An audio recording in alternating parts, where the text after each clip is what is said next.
सम्मानित पद पर विराजमान आज इस सामाजिक न्याय महाकुंभ के अध्यक्षता कर रहे बड़े भाई अनिल पटेल जी और मंच के सामने विराजमान दिल्ली सरकार में कैबिनेट मंत्री का इस्तीफा देकर बहुजन समाज के हक अधिकार की लड़ाई पूरे भारतवर्ष में जगाने का और उनको दिलाने का काम करने वाले मिशन जय भीम के संस्थापक बड़े भाई राजेंद्र पाल गौतम जी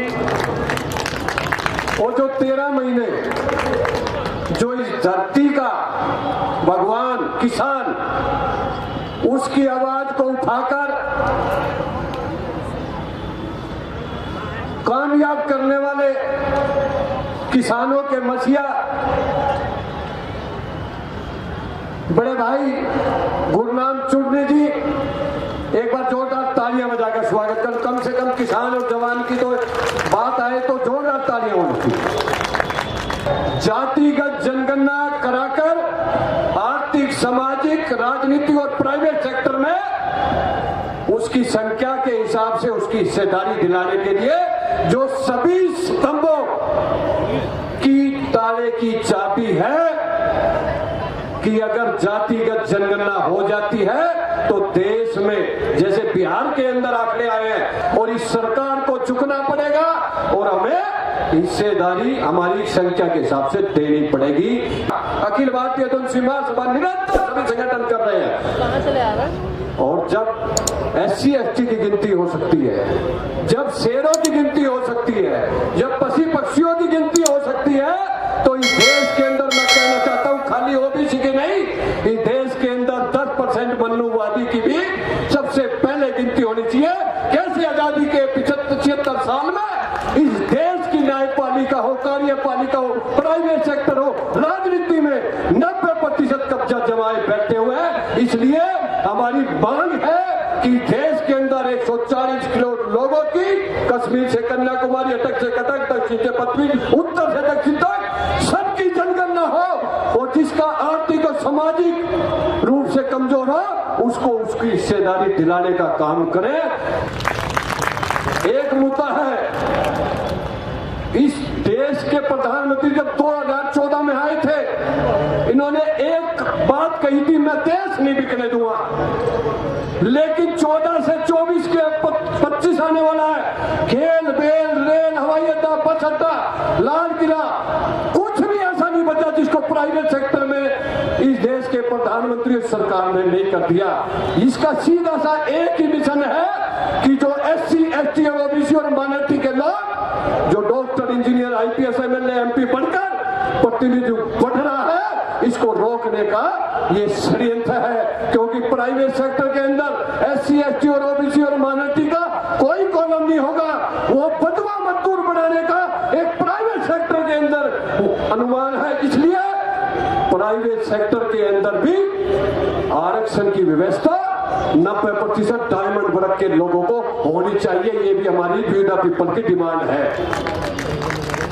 खासकर मैं कहना चाहता हूं आज जो इस देश में डायमंड वर्ग के बड़े भाई रूप में OBC को कहा जाता था, आज सबसे ज्यादा देश में देश का प्रधानमंत्री OBC होने के बाद भी सबसे ज्यादा हक अधिकार किसी का छीन रहा है तो वो OBC का छीन रहा है। आज सुप्रीम कोर्ट, हाई कोर्ट में कोई जज नहीं, आज पूरे 40 केंद्रीय विश्वविद्यालय में कोई OBC प्रोफेसर नहीं। क्यों? जो देश का 60 से 65 करोड़ OBC समाज क्या इस देश का निवासी नहीं? क्या SC ST के साथ OBC की गिनती नहीं होनी चाहिए?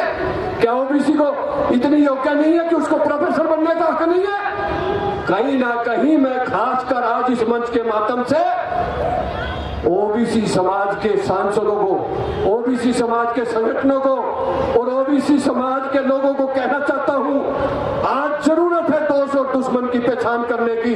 कौन आपका हक छीन रहा है, कौन आपका मीडिया के माध्यम से हक दे रहा है। आज मंडल आयोग की सिफारिश लागू हुए कितने वर्ष हो गए, 93 में लागू हुआ था, 90 से चलता चलता आज तक 11% OBC आरक्षण नहीं ले पाए। कहीं ना कहीं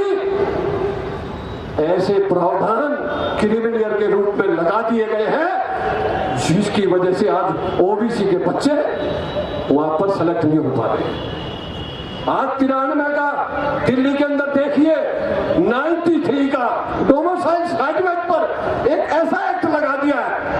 अरे भाई, जो दिल्ली के अंदर वोटर कार्ड है, पहचान पत्र है, आधार कार्ड है, मकान है, फैक्ट्री है, दुकान है, उसका भी डोमिसाइल सर्टिफिकेट जो 93 का एक्ट है वो खत्म होना चाहिए और ओबीसी को भी उसका हक मिलना चाहिए। रोस्टर बंद होना चाहिए। ये रोस्टर भी हमारे हक अधिकार को छीनने वाला है। और सबसे बड़ा अधिकार जातिगत जनगणना और ईवीएम। इन मुद्दों पर अगर हमारे देश के बहुसंख्यक समाज के सभी संगठन नेता अगर एकजुट होकर लड़ेंगे तो कोई ताकत नहीं आपके हक अधिकार को छीनने का काम करे।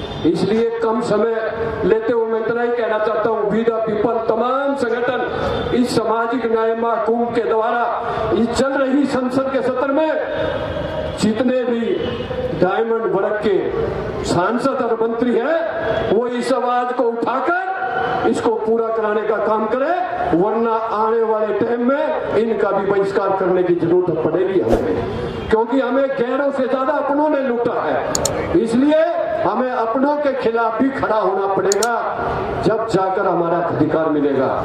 इसलिए आओ हम सब मिलकर अपने महापुरुषों के बढ़ाए हुए रास्ते पर चलते हुए अपने हक अधिकार के लिए और अपने अत्याचार अन्याय के खिलाफ न्याय के लिए और ईवीएम हटाकर बैलेट पेपर से चुनाव कराकर इस देश में एक डायमंड वर्ग की सरकार बनाकर इस देश को आगे ले जाने का काम करें। जय हिंद, जय भारत, जय संविधान। धन्यवाद।